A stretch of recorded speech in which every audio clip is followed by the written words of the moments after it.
بس لما نعمل لهم اعاده هيكله الدنيا هتبقى حلوه فيهم، وهيوفر له فيهم مش اقل من 30 40 الف جنيه. الشقق اللي بتتشطب وهي ساكنه قبل كده بتبقى محتاج تركيز شويه، سواء بقى راكب فيها الموتيل راكب فيها ابواب. يعني تعالى كده هندسه نشوف الالموتيل ده. الالموتيل ده معانا العميل كان عايز يغيره، لما جالنا المكتب احنا ما كناش لسه جينا معاينه ولا اي حاجه، وكان طالب بتغيير الالموتيل والابواب كلها. لما جينا شفنا الالموتيل لقينا الالموتيل ان احنا لو عملنا له اعاده هيكله هيكون احسن بكتير. ممكن نغير له كاوتشات، نغير له كوالين.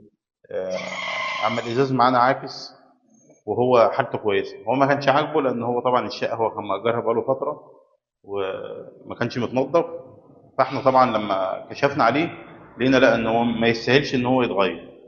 كذلك برضو باب البلكونه يمكن هم وسخين شويه، بس لما نعمل لهم اعاده هيكله الدنيا هتبقى حلوه فيهم، وهيوفر له فيهم مش اقل من 30 40 الف جنيه.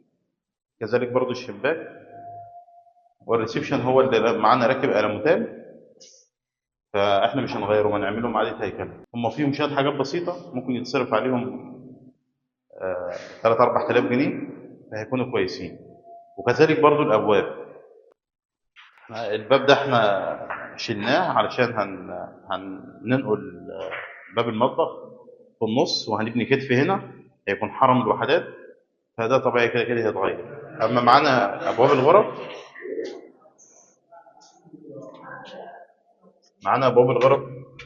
شوف كده يا هندسه باب الغرفه، هو الباب نظيف، نظيف جدا يعني كدهانات وكخشب وكل حاجه. فاحنا اقترحنا عليه عشان يغير من شكله شويه ان احنا هنيجي بعد كده لما نيجي ندهن الحيطان هندهن برضه معانا الباب ده نفس اللون. هندهن معانا الباب ده نفس اللون وهيديله شكل شويه، مع بقى ان احنا نغير البالون بتاعه والاوفر بتاعته والدنيا هتبقى كويسه. ما الا بس ان احنا عندنا الشبابيك دي اللي احنا هنغيرها على موديل، لان هو طبعا مش عاجبه الخشب خالص.